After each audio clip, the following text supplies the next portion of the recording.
네, 성도 여러분 안녕하십니까? 오늘 저는 사랑한다는 것은 이라는 제목으로 함께 은혜를 나누도록 하겠습니다.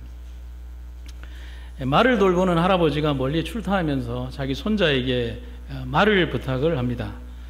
소년은 말을 엄청나게 사랑을 했고 또 그 말이 자신을 얼마나 믿고 있는지 알고 있기 때문에 그 종마와 단둘이 보낼 시간이 주어진 것이 뛸 듯이 기뻤습니다. 그런데 할아버지가 자리를 비운 사이에 하필 종마가 갑자기 병이 났습니다.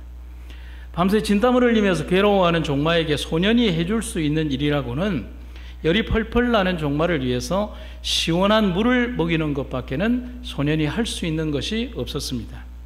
그런데 종마는 소년의 간호에도 더 심하게 앓았고 할아버지가 돌아왔을 때는 결국은 다리를 절게 되어버렸습니다. 돌아온 할아버지가 그 상황을 보고 아이에게 묻습니다. 말이 아플 때 찬물을 먹이는 것이 얼마나 치명적인 줄 너는 몰랐느냐라고 묻습니다. 그때 소년이 이렇게 대답을 합니다. 나는 정말 몰랐어요. 내가 얼마나 그 말을 사랑하고 그 말을 자랑스러워하는지 할아버지는 아시잖아요. 그래서 할아버지가 그 아이의 평생에 남는 이런 말을 합니다. 얘야, 누군가를 사랑한다는 것은 어떻게 사랑하는지를 아는 것이란다는 말을 해줍니다. 누군가를 사랑한다는 것은 어떻게 사랑하는지를 아는 것이라는 말에 우리의 삶에서 보여왔던 신앙적 모순을 한번 깨닫게 되는 겁니다. 사랑은 그 대상을 사랑하는 방법을 알아야 합니다. 우리는 그러면 제대로 된 사랑을 하며 살아가고 있을까요? 신앙인의 이름으로, 그리스도인이라는 이름으로 우리가 살아왔고 이 단상에서 가장 많은 말을 하는 것이 사랑이고 또 안식일학교 시간이나 교과 공부 시간에 설교 시간에 가장 많이 하는 말도 사랑하며 삽시다라는 말이지만은 우리는 정말 그 대상에 대해서 올바른 사랑을 하고 정말 실제적인 그리스도의 사랑을 실천하며 살아가고 있는지 베드로의 기별이 이렇게 얘기를 하고 있습니다.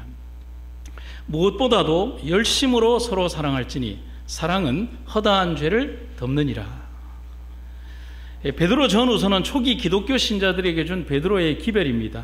앞으로 닥쳐올 환난과 어려움 그리고 그런 세상에서 살아가야 할 그리스도인들이 어떤 모습과 믿음으로 살아가야 할지를 말하고 있는 책이 베드로 전후서입니다.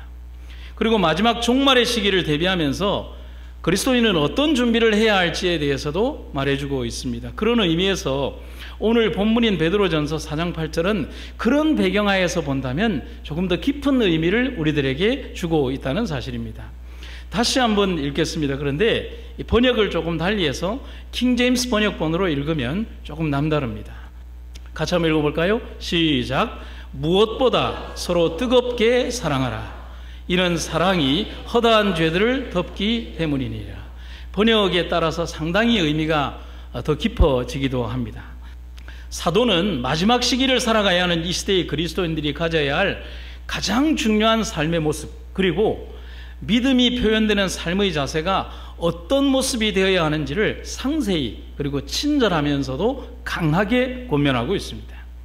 정신을 차리고 조심하고 또 그러면서도 강력한 권면입니다. 하지만 그 어떤 것보다도 성도 간에 서로 뜨겁게 사랑하는 것을 가장 중요하게 여기라고 말하고 있습니다. 뭐 이런 말 우리가 모르는 거 아니잖아요. 우리가 단상에만 서면 그런 얘기 하잖아요. 그런데 왜 베드로는 이 마지막 시대를 살아가는 그리스도인들에게 이러한 말을 다시 한번 우리들에게 또 하고 있을까? 곧 이 말은 믿음의 공동체인 성도와 교회가 마지막 환난의 시기를 이기는 가장 중요한 준비가 바로 성도 간의 사랑과 그로 인한 화합에서 나오는 것임을 베드로는 말해주고 있는 겁니다. 또한 그것이 예수님을 정말 제대로 믿고 따르는 것임을 말하고 있는 겁니다. 그럼 우리 자신에게 솔직하게 질문해 봐야겠습니다. 우리는 과연 우리의 교회에서 함께하는 성도들을 그렇게 뜨겁게 사랑하고 덮어주는 사랑을 실천하고 계십니까? 만약에 그런 사랑을 우리가 하고 있다면, 이 만약이라는 말이 참 불편한 얘기인데요. 우리가 그런 사랑을 하고 있다면 우리는 누구보다도 행복한 사람이며 그리스도인입니다. 그렇지 않나요? 근데 문제는 우리의 사랑에 모순이 많다는 사실인 거예요. 우리의 삶을 그렇게 우리가 만약에 그런 사랑과 그런 그리스도인 된 삶을 살지 못한다면 우리의 삶을 그렇게 아름답게 바꾸어야 하지 않겠습니까? 그렇지 않습니까? 오늘 그런 아름다운 변화를 경험하는 하루가 되기를 주님의 이름으로 축원합니다. 그리스도께서 사랑하신 것처럼 사랑한다는 것은 언제 어디서나 친절한 말과 유쾌한 표정으로 이기심이 없는 모습을 보이는 것을 말한다. 이런 것들은 아무 비용도 들지 않는 것들이지만 그것들은 영혼들을 감싸는 향기를 뒤에다 남긴다. 그 결과는 도무지 측량할 수가 없는 것이다. 그것들은 받는 사람들에게 축복이 될 뿐 아니라 주는 자에게도 축복이 된다. 이는 그것들이 서로 반응을 나타내기 때문이다. 순수한 사랑은 하늘의 그 근원을 둔 귀한 속성을 지닌 것으로서 나누어주는 성도에 비례해서 그 향기도 더해가는 것이다. 참 귀한 영감의 말입니다. 한 두 가지를 생각을 해보겠습니다. 첫 번째, 사랑한다는 것은 사랑하는 사람으로 마음을 가득 채우는 겁니다. 여러분 혹시 용혜원 목사님이라고 하는 분을 아시나요? 꽤 오래된 분인데 이 목사님은 시인이자 목사님입니다. 그래서 이분의 시에 등장하는 님이라든지 혹은 어떤 분은 제1차 대상이 어떤 사람이기보다는 그리스도 혹은 주님에 대한 표현이라고 보시면 됩니다. 그분의 시 가운데 이런 구절이 있어요. 누군가를 사랑한다는 것은 마음속에 그 사람이 가득 차오는 것입니다. 누군가를 사랑한다는 것은 나를 버리고 그를 따라 나서는 것입니다. 여러분 이 구절이 마음에 확 와닿지 않습니까? 그런데 이 구절 가운데 우리가 더 깊이 생각해야 되는 구절이 이겁니다. 마음속에 그 사람이 가득 차오는 것입니다. 저는 이 구절이 너무나 마음에 듭니다. 사랑에 빠져본 사람은 다 아는 감정이 아닐까요? 우리 교우님들 착각하거나 기대하시면 안 됩니다. 오늘 20명의 젊은 남녀들이 왔는데 내 조카 사위라도 아니면 내 며느리라도 내 딸 이렇게 하는데 다 짝들이 있습니다. 제가 볼 때는. 그러니까 헛된 꿈 버리시기 바랍니다. 예. 사랑에 빠져본 사람이라면 다 아는 감정이 있어요. 사랑하게 되면 내 마음에 그 사람 외에는 아무것도 있을 수 없습니다. 제 마음에는 이미경밖에 없어요. 예. 여러분 오해하시면 안 됩니다. 저 이미경 말고 이 이미경입니다. 우리가 이미경이 둘이 있어가지고 그냥 그 사람으로 가득 차는 것입니다. 사랑이란 그런 거잖아요. 내가 억지로 채우려고 해서 채우는 게 아니라 그 사람에 대한 사랑의 감정의 그 대상이 내 가슴 속에 그냥 벅차오르도록 가득 차는 게 사랑이잖아요. 예수님이 이 땅에 오신 이유는 아주 간단합니다. 우리를 사랑하셨기 때문입니다. 그 사랑이 너무 커서 우리를 그냥 둘 수가 없어서 그분이 인간의 모습을 하고 오신 것입니다. 세상에 존재하는 많은 다른 종교들이 신을 따라오라고 얘기를 하지만 하나님은 사랑이 계시기 때문에 그분의 사랑이 우리를 향해서 내려오시는 사랑이잖아요. 그분이 모르셨을까요? 그분이 자신에게 다가올 운명과 고통, 배반과 아픔, 죽음을 모르셨을까요? 그분이 그렇게 어리석습니까? 다 아셨죠. 하지만 그래도 오셔야만 했던 이유는 당신의 마음에 우리에 대한 사랑으로 가득 차 계셨기 때문에 그분은 이 땅에 오셨다는 사실입니다. 그래서 그분께서 성소를 지으시고 우리에게 뭐라고 얘기를 하냐면 내가 너희들과 함께 살고 싶다. 그래서 너희들 중에 내가 함께 살 성소를 나를 위하여 지어다오라고 만든 것이 바로 성소인 겁니다. 그래서 예수님은 이 땅에 오시면서 자신의 이름 속에 우리를 향한 당신의 사랑의 의지를 보여주셨습니다. 보라, 처녀가 잉태하여 아들을 낳을 것이요 그의 이름은 임마누엘이라 하리라 하셨으니 이를 번역한즉 하나님이 우리와 함께 계시다 함이라. 아멘입니까? 하나님이 우리와 함께 계시다 함이라. 마리아와의 정혼을 고민하고 있던 요셉에게 천사가 나타납니다.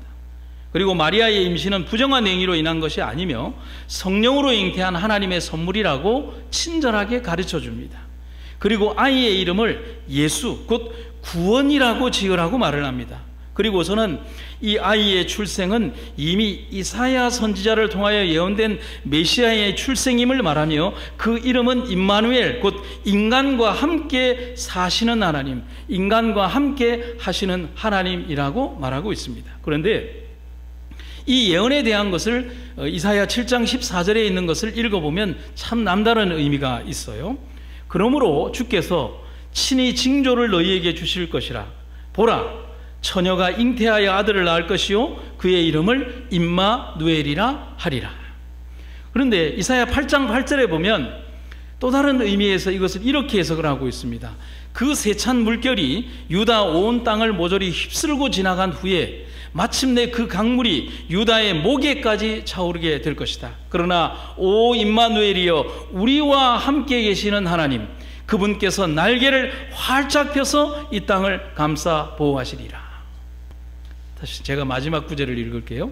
그분께서 날개를 활짝 펴서 이 땅을 감싸 보호하시리라. 이름 속에서 그분의 삶과 생애는 죄인된 우리를 품고 용서하시고 사랑하시고 보호하시는 모습을 보여주고 있습니다. 그분 예수님이 우리 삶에 함께하고 계십니다. 오늘 여러분, 우리가 안식일학교 시간에 간증을 들었을 때 두 청년의 마음속에서 하나님의 귀하고 아름다운 은혜가 동행하고 계신 것을 여러분 보셨습니까? 바로 그러한 마음들이 하나님께서 우리하고 함께 하시는 마음인 것입니다. 가끔 방문하는 방문객에게는 나의 허물과 구멍난 삶을 숨길 수 있겠지만 같이 사는 사람에게는 불가능한 일입니다. 여러분, 우리 집에 몇 청년들이 와서 조금 씻어야 된다는 정보를 입수하고 얼마나 열심히 치웠는지 모릅니다. 평상시 우리 집이 아닙니다. 제가 들어가 보고 깜짝 놀랐습니다. 저희 집만 그런 거 아니죠?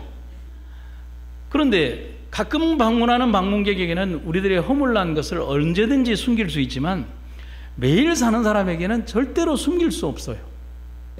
우리 삶의 가장 가까운 곳에서 우리의 아픔과 고난을 이해하시지만 아울러 우리의 숨겨진 잘못을 아시는 분이기도 합니다.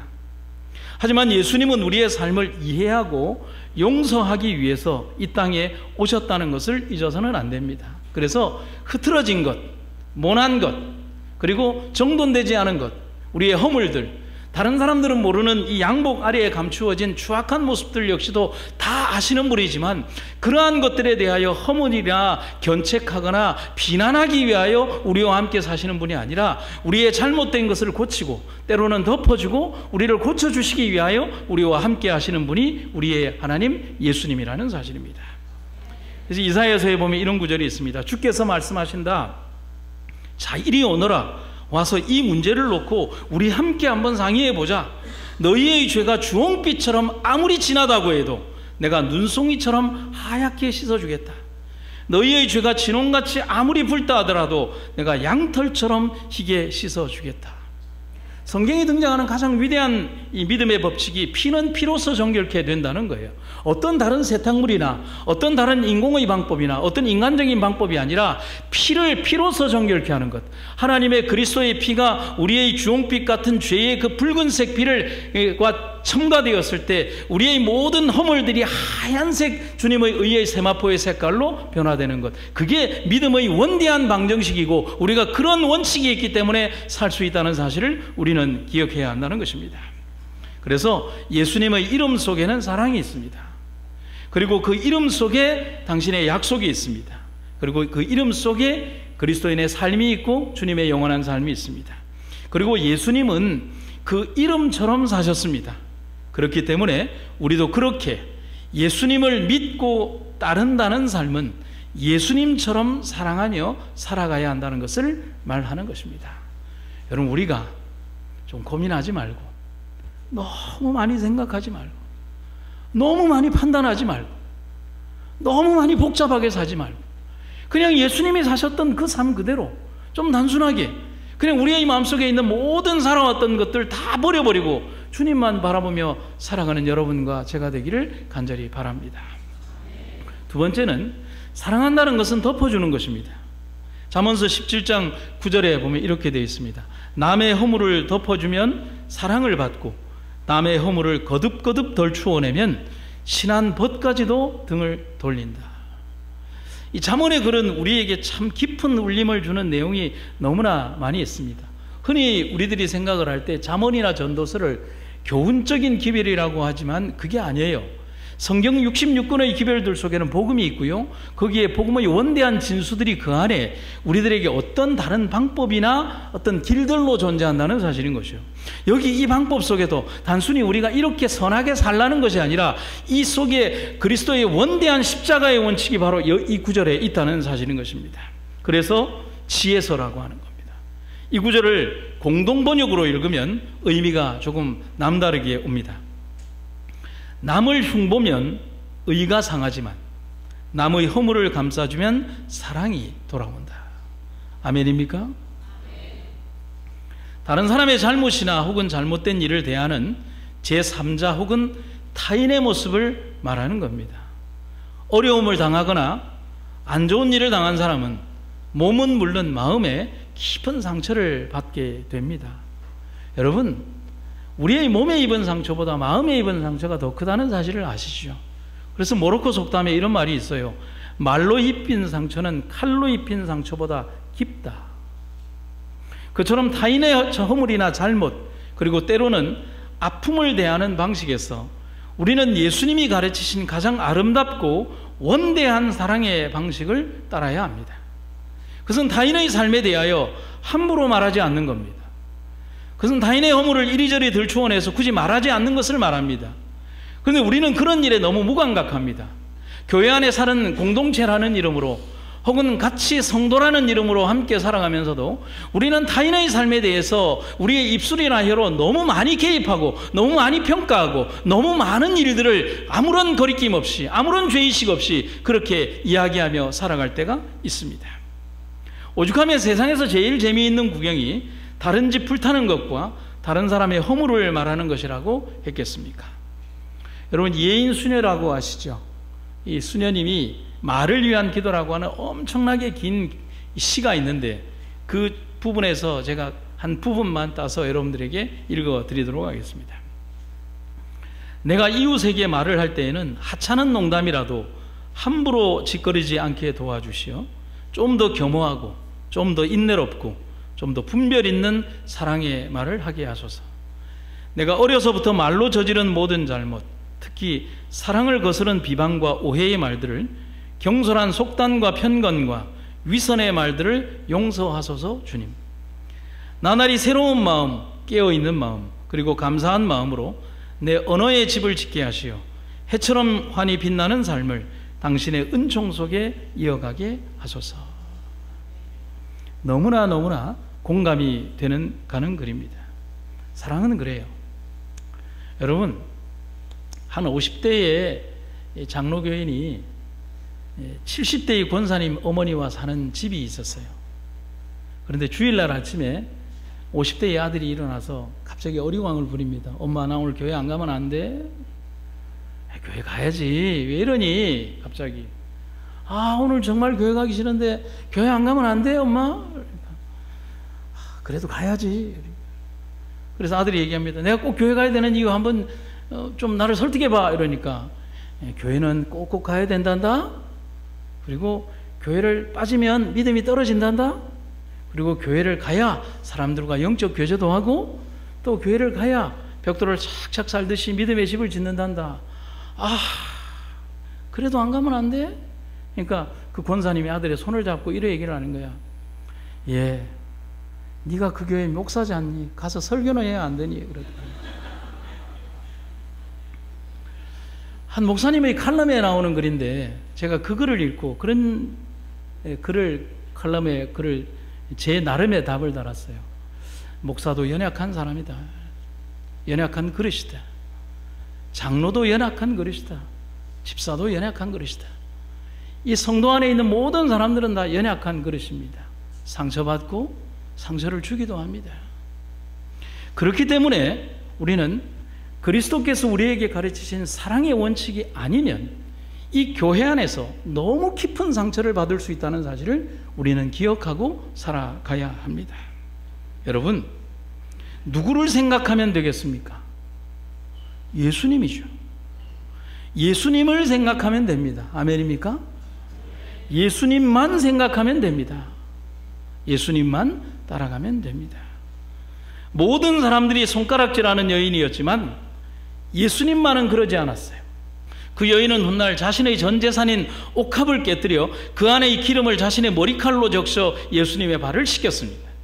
그리고 믿음을 자랑하던 제자들이 전부 다 도망갔을 때 가장 먼저 예수님의 무덤가로 달려갔습니다. 천박하고 비난받고 존경받지 못하고 그리고 가장 낮은 위치에 처했던 그 여인이 가장 믿음 있는 사람이 되었어요. 예수님의 사랑이 그녀를 그렇게 만들었습니다. 모든 사람들이 도적놈이라고 손가락질을 했을 때 먼 발치에서라도 자기를 보고 싶어 했던 그 남자의 집에 가셨고 그 집에 구원을 허락하셨습니다. 누구죠? 삭개오잖아요. 그 은혜에 감사해서 그 남자는 자신의 재산을 모두 아름다운 일을 위해 사용하도록 했습니다. 예수님의 사랑이 삭개오를 그렇게 변화시켜 주었습니다. 사랑을 받은 사람만이 사랑이 무엇인지를 압니다. 그리고 그 사랑 때문에 삶을 바꾸게 된 사람만이 그 사랑을 그대로 실천할 수 있습니다. 예수님 사랑을 느껴보지도 못한 사람이 예수님 사랑을 전한다고요. 천만의 말씀이죠. 오늘 우리가 진실로 누군가를 정말 사랑하지 못한다면 그 사람은 진실로 예수님의 십자가 사랑을 느껴보지 못했기 때문에 누군가를 진실로 사랑하지 못하는 거예요. 내가 그렇지 못하다면 나는 하나님의 사랑을 알고만 있을 뿐 그것을 통하여 내 삶을 바꾸지 않았기 때문인 겁니다. 그래서 삶이 바뀐 바울이 그래서 이렇게 고백합니다. 죄가 많아진 그만큼 은혜 또한 더욱 넘치게 되었습니다. 얼마나 아름다운 말입니까? 여러분, 현장에서 잡혀온 여인에게 무슨 변명이 필요하겠습니까? 율법에 명한 대로 돌로 쳐 죽이면 됩니다. 그러면 모두 끝입니다. 고민할 필요도 없어요. 그런데 하나님의 사랑이란 뭡니까? 돌로 끝내는 것은 하나님 사랑이 아니에요. 마지막 순간까지 두려움과 치욕에 뜨는 그 사람을 위하여 그 영혼을 위하여 다시 한 번의 기회를 주고 허물을 덮어주고 그 죄에 대하여 모른 채 해주는 것이 사랑이잖아요. 하나님 사랑은 그런 것입니다. 기억하십시오. 그날 허물의 사함을 받은 사람이 그 여인 한 사람만이 아니라는 것을 말입니다. 율법의 정의 아래 죄인에게 내려졌어야 할 죽음의 형벌은 바로 나에게도 정조준되어 있으며 나 역시도 그날 그 여인처럼 용서받았다는 사실을 말입니다. 그날 그 현장에서 용서받은 사람은 그 여인만 용서받은 게 아니에요. 여러분, 그 여인이 죽어야 한다면 거기에서 돌을 들었던 모든 사람들도 다 죽어야 합니다. 그게 율법이 우리에게 정하는 정조준인 것입니다. 그래서 베드로 사도는 간곡히 말하는 겁니다. 무엇보다도 열심으로 서로 사랑하라. 여러분, 깊이가 다르게 옵니까? 그냥 우리가 암송하는 구절이 아니에요. 무엇보다도 열심으로 서로 사랑하라. 그 사랑이 서로의 허물을 끌어안고 용서할 수 있는 원동력이 되고 나를 향한 하나님의 사랑을 이해하는 길이라고 베드로는 말하는 것입니다. 어느 날 한 사람이 묵상을 하면서 산길을 올라가던 도중에 길에 튀어나와 있던 작은 돌에 걸려서 넘어졌습니다. 이런 돌멩이가 왜 사람들 다니는 길에 있으면서 괴롭힐까? 그래서 좋은 생각을 했습니다. 내가 이 돌을 파서 없애버리면 다음 사람이 이 돌뿌리에 넘어지지 않겠지. 그래서 집에서 굳이 삽을 가져다가 그 작은 돌뿌리를 캐기 시작했어요. 캐다 보니까 자꾸 돌뿌리가 커지네요. 점점 돌의 크기가 이렇게 뾰족 나왔던 돌이 이만큼하기 시작하면서 이게 돌이 아니라 바위가 나오는 겁니다. 어떻게 할까요? 이 땅 위에 보이는 돌은 큰 바위의 하나였던 겁니다. 그래서 이 사람은 너무 놀랐지만 결심했습니다. 사람들이 돌뿌리에 걸리지 않도록 그래도 파내야 되겠어. 그런데 아무리 파내도 면적만 넓어질 뿐 도대체 이 바위의 크기를 가늠할 수가 없는 거예요. 해가 뉘엿뉘엿지기 시작할 무렵 안 되겠다고 포기를 했습니다. 그런데 그 상태로 놔둘 수는 없잖아요. 그래서 다 펐던 그 흙들을 계속 덮기 시작했습니다. 그런데 덮다가 보니까 뾰족 튀어나왔던 이제 흙이 좀 남잖아요.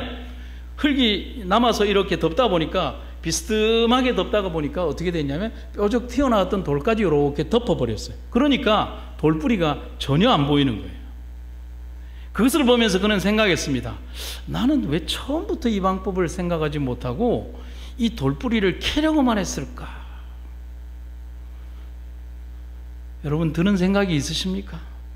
우리는 문제를 해결을 할 때 캐내어서 해결을 하려고 합니다. 하나님의 사랑은 덮는 것입니다. 그래서 그리스도의 의를 덮어주시는 의라고 하잖아요. 그런데 그 허물을 덮어주는 것이 하나님 뜻입니다. 예수님은 언제나 우리를 그렇게 대하셨습니다. 야곱이 형을 속이고 아버지를 속였을 때에도 하나님은 그의 허물을 덮으시고 사랑하셨습니다. 오히려 그를 축복하시고 승리자로 만드셨습니다. 요셉의 형들이 천륜을 어기고 동생을 노예 상인으로 팔아버렸을 때에도 예수님은 그들의 삶에 회복할 기회를 주시며 오히려 요셉을 성공하게 하시고 그를 통하여 그들을 용서하게 하셨습니다. 그리고 그런 파렴치한 그들이 이스라엘의 12지파의 이름들이 되게 하셨습니다. 여러분, 12지파의 이름들이 명예로운 이름들이라고 생각하십니까? 아닙니다. 형을 팔아버린 도둑놈들입니다. 파렴치한들입니다. 폐륜범들입니다. 그런데 하나님께서는 그들을 그렇게 마무리 짓지 않고 그들의 모든 허물들을 용서하게 하고 오히려 죄 가운데에서 떠나갔던, 그들의 치욕으로 떠나갔던 요셉을 성공시켜서 그들의 죄를 용서하게 만드는 것이 하나님의 거대한 역사의 파노라마라고 하는 사실입니다. 우리와는 다르죠. 우리가 살아가는 삶과는 다르죠. 우리가 믿어왔던 행동들과는 다르죠.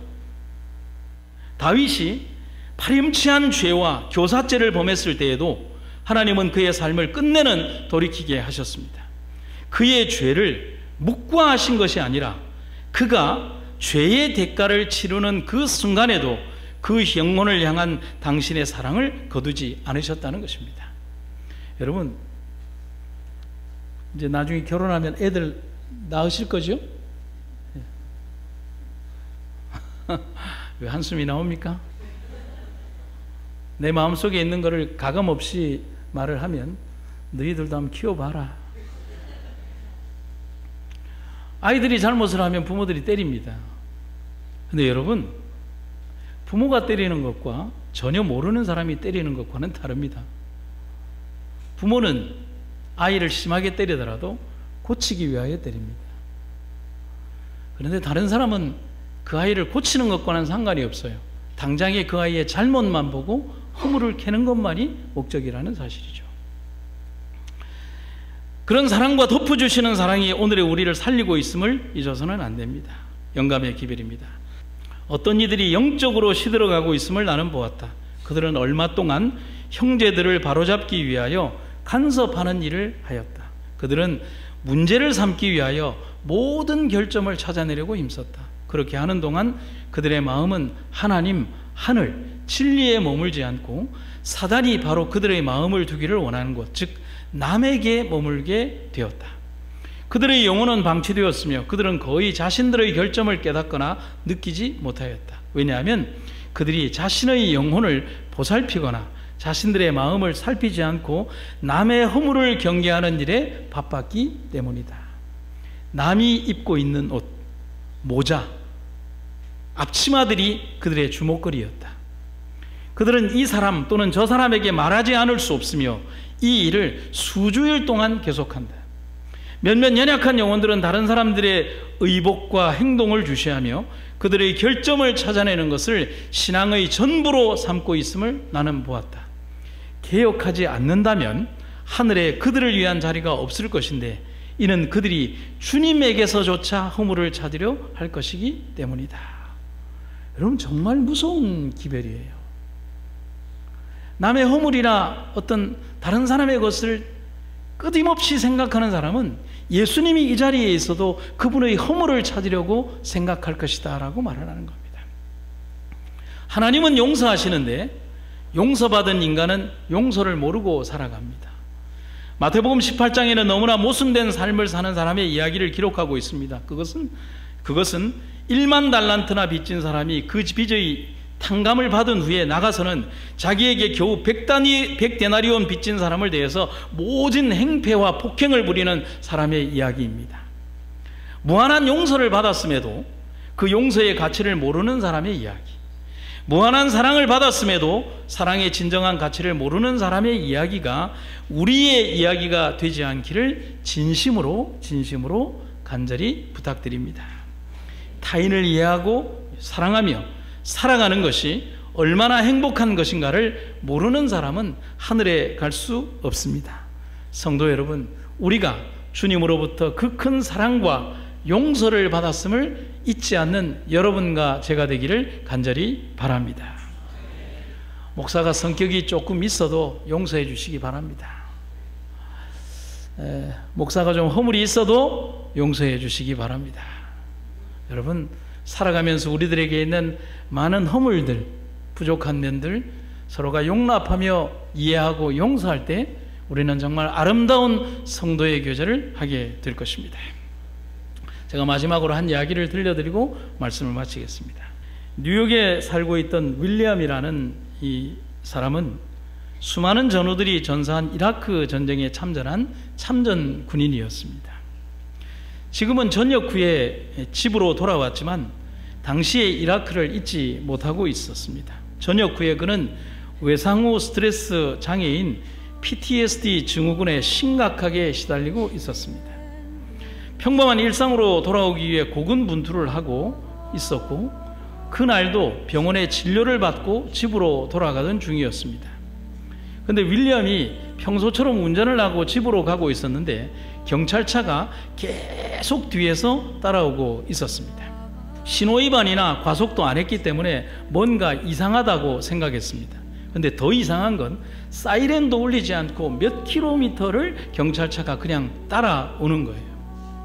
이 신경이 쓰인 윌리엄은 결국은 차를 세웠고 그러자 경찰관도 차를 세우고 그에게 다가왔습니다. 윌리엄이 물었습니다. 안녕하세요, 경관님.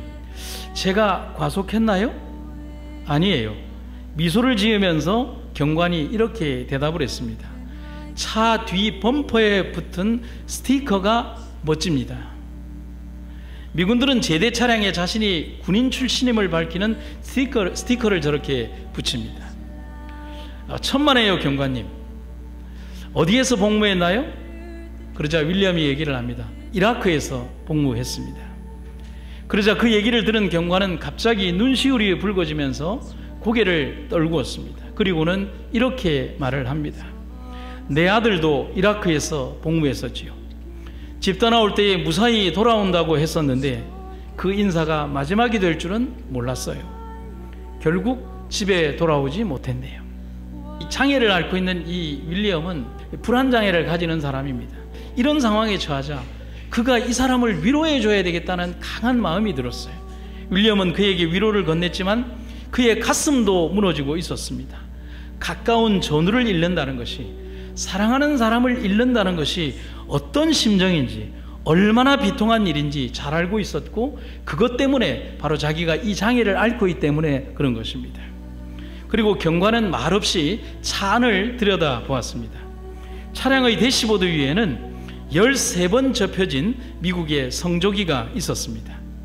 이 미국의 성조기를 13번 접는 것은 뭐냐면 전사한 군인을 추모하는 의미로 성조기를 13번을 접습니다.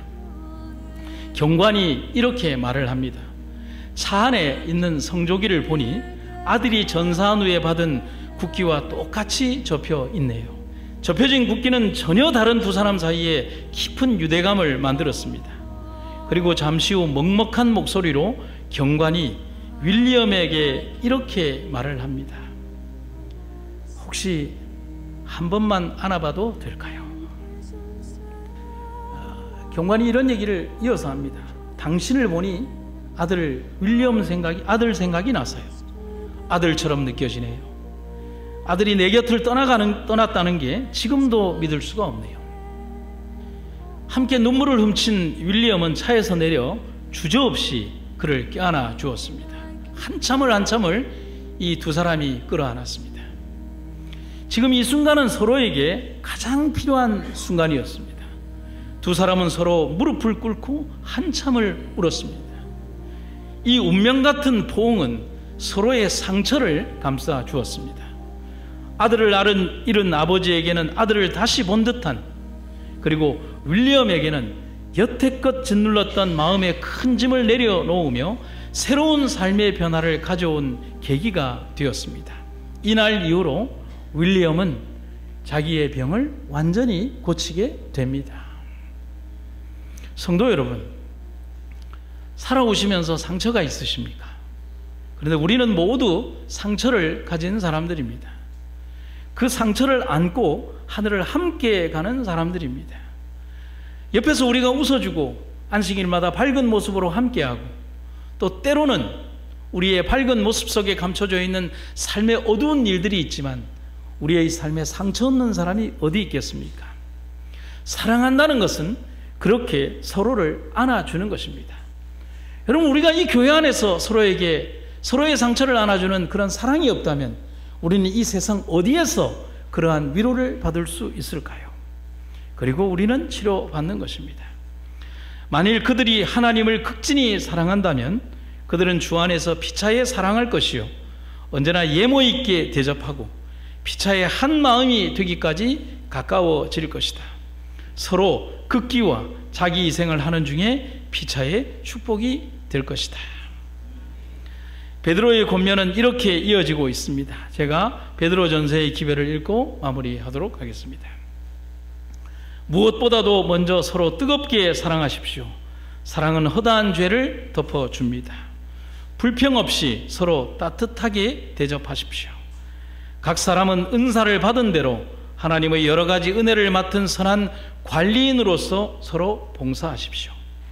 말을 하는 사람은 하나님의 말씀을 전파하는 사람답게 하고, 봉사하는 사람은 하나님께서 주시는 힘으로 봉사하는 사람답게 하십시오.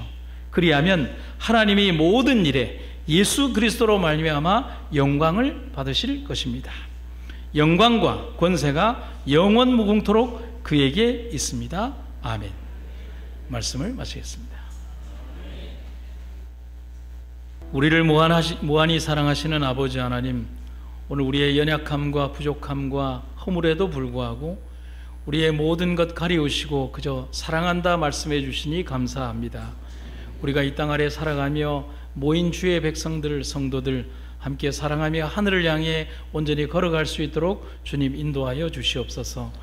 우리에게 베푸신 이 놀라운 은혜와 또 주신 이 기회들을 선용하며 살아가며 세상의 빛과 소금으로 살아가는 일에 부족함이 없도록 주님 우리를 인도하여 주시옵소서.